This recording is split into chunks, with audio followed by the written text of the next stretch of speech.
여러분, 올가을 화장실에 반드시 이것은 두십시오. 네, 화장실은 그 집의 돈복을 말하는 곳입니다. 분명 이렇게 하시면 거대한 돈복이 여러분에게 다가올 것입니다. 여러분 안녕하세요, 이정민입니다. 여러분, 저는 어제 TV를 보다가 참 사람의 운명이 한순간이구나 라는 것을 느꼈습니다. 불과 1년 전만 해도 전 대통령님과 현 대통령님의 운명이 정반대였었죠. 한 분은 우리나라의 정점에 계셨고 또 한 분은 법원에 재판을 받으러 다니느라 참 분주했습니다. 하지만 1년도 지나지 않아 두 분의 위치는 완전히 달라졌고, 재판을 받으러 다니던 분은 대통령이 되셨고 또 대통령을 하셨던 분은 지금 재판을 받으러 다니는 처지가 되어버렸습니다. 맞습니다. 여러분, 사람의 운명은 정말 한순간이에요. 여러분도 어느 순간 전혀 다른 삶을 살게 되신다는 것입니다. 여러분, 절대 아이고 내 팔자야 라는 소리 하지 마시고 제가 알려드리는 대로 꼭 하고 사세요. 분명 내년 이맘때 여러분은 정말 멋진 삶을 살고 계실 것입니다. 첫 번째로, 여러분 화장실에 쇠붙이는 무조건 숨겨서 두십시오. 아마 욕실에서 사용되는 쇠붙이 중에서 칼과 같은 역할을 하는 것이 바로 면도기일 것입니다. 네, 이것은 무조건 숨겨서 두셔야 하는 거예요. 그리고 그 외에도 플라스틱 통들이 많이 있을 것입니다. 이것은 최대한 적은 것이 좋으나 현대 샴푸통들이나 욕실에 사용하는 세제통들이 모두 플라스틱 통으로 되어 있어 이거 참 쉽지 않을 거예요. 하여 가능한 빈통은 얼른 치우셔야 하고 최대한 플라스틱으로 된 물건들은 적게 두시려고 노력하는 것이 좋습니다. 이는 쇠붙이나 플라스틱은 금오행의 기운을 말하여 욕실의 기운, 즉 수오행의 기운을 강하게 하니 제복인 화오행의 기운을 약하게 만들기에 그러한 것입니다. 네, 특히 가을이면 이런 것들을 최단으로 적게 두시고 가능한 숨겨 두셔야 하는 거예요. 두 번째로, 화장실에 유리가 청결하면 그 집에는 무조건 부가 모입니다. 여러분, 실제로 부잣집들의 화장실은 거의가 유리로 되어 있다고 해도 과언이 아닐 만큼 유리가 많이 사용되고 있습니다. 이는 풍수적인 이유로 그러한 것으로, 욕실과 화장실은 수오행의 영역이라 이곳에 화오행을 나타내는 유리가 많으면 재물복이 풍성해진다고 하여 그러한 것입니다. 맞습니다. 현대 건축에서도 풍수가 정말 많이 사용이 되는데 그중 대표적인 것이 바로 이것이라는 것이죠. 물론 이렇다고 하여 이미 지어진 화장실에 또 유리를 설치할 수는 없을 거예요. 대신 있는 유리는 항상 청결히 깨끗이 사용을 하세요. 특히 세면기와 변기는 유리와 괴를 같이 하는 것이니 이것은 늘 청결하도록 윤기가 나도록 자주 닦아주세요. 더군다나 가을이나 겨울은 차가운 계절이라 뜨거운 기운을 말하는 유리의 중요성은 정말 말할 수도 없는 것입니다. 네, 올가을 항상 청결한 유리 상태 잊지 않으시길 부탁드립니다. 세 번째로, 이제부터 차가움은 두지 마세요. 재물복이 말라버립니다.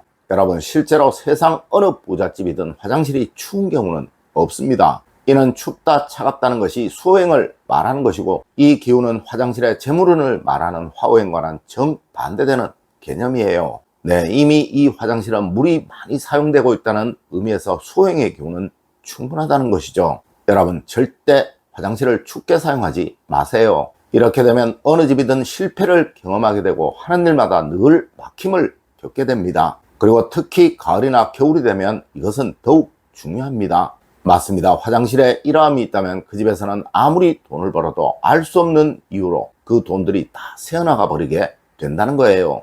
네 번째로, 여러분 휴지통은 무조건 보기 좋은 것으로 두세요. 여러분, 누군가 저에게 화장실에서 가장 해로운 것을 하나만 꼽으라면 저는 주저없이 휴지통을 꼽을 것입니다. 네, 이 휴지통 속에 오물이 가득 차 있다는 것은 나는 이제부터 가난하게 살겠소 라고 선언하는 것이나 마찬가지라는 것이죠. 실제로 화장실에서 불쾌한 냄새가 나는 주범은 바로 휴지통이며 특히 뚜껑이 없는 휴지통이라면 이것은 말할 필요도 없는 것이겠죠. 여러분, 과거 풍수와 현대 풍수의 유일한 공통점이 바로 화장실에서 냄새를 없애라 라는 것이며 또 항상 화장실에서 좋은 향이 나도록 만들라 라는 것입니다. 네, 이것은 돈복과 직접적으로 관계가 있는 것으로 화장실에서 불쾌한 냄새가 나는 집은 절대 부자가 될 수가 없으며 또 어느 건물이든 화장실에서 불쾌한 냄새가 난다면 그 건물의 가치는 하락하게 된다는 부동산의 이론과도 부합되는 거예요. 실제로 가을에는 화장실에 휴지통이 없는 것이 좋지만 이것은 불편하실 것이니 새 것으로 깨끗한 것으로 교체를 하시는 것이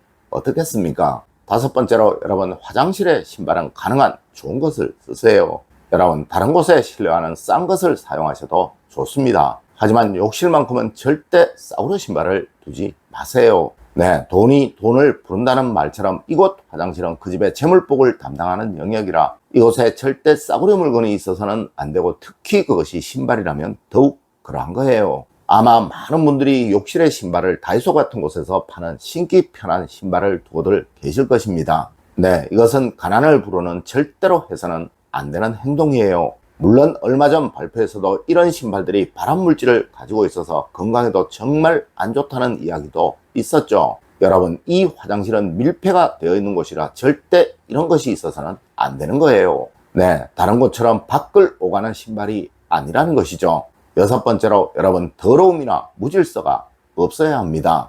여러분, 화장실은 재물운이 살아나는 영역이에요. 절대 이곳을 더럽게 무질서하게 두어서는 안 되는 곳입니다. 특히 환기 부분에 꼭 신경을 쓰시고요. 이 화장실에 깨어진 타일들이 있다면 꼭 교체를 하시거나 수리를 하십시오. 네, 간혹 이런 질문 하시는 분들이 있으시더라고요. 왜 화장실이 재물운을 상징하는 곳이냐고 말입니다. 여러분, 아마 여러분의 가정에서 물을 가장 많이 사용하는 것이 바로 이 욕실일 것입니다. 그리고 또한 벼는 바로 돈을 말하는 것입니다. 여러분도 꿈속에서 물꿈이나 똥꿈을 꾸면 돈이 생긴다고 복권 사러 가시잖아요. 그만큼 이 물은, 이 똥은 우리 조상님들이 돈과 가장 많이 연관을 시켰던 것들이에요. 자, 여러분, 돈은 반드시 질서가 있어야겠죠. 네, 돈을 아무리 많이 벌어도 질서가 없어, 또 계획이 없어 이를 낭비한다면 절대 돈이 모이지를 않겠죠. 맞습니다. 여러분의 집 화장실이 더럽다면, 무질서하다면 절대 돈이 모이질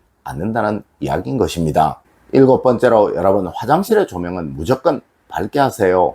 여러분, 욕실이 어두우면 가난이 찾아옵니다. 과거 화장실을 음지에 지으면 안 된다라는 말이 바로 부와 연관된 말이었던 거예요. 하여 현대도 집을 지을 때 무조건 화장실의 조명은 가장 밝은 것을 사용하는 것입니다. 네, 이것 때문에 부자들의 집 화장실에는 유리에도 조명을 넣곤 하는 것입니다. 여러분, 절대 화장실을 어둡게 사용하지 마세요. 이는 금전적인 어려움을 부르는 절대로 해서는 안 되는 행동인 것입니다. 여덟 번째로, 여러분 화장실에 절대 책과 펜을 두지 마십시오.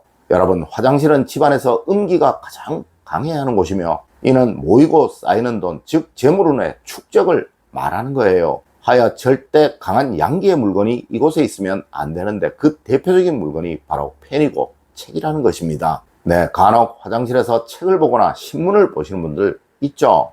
이것을 보고 나면 반드시 그냥 두지 마시고 꼭 가지고 나오시도록 하세요.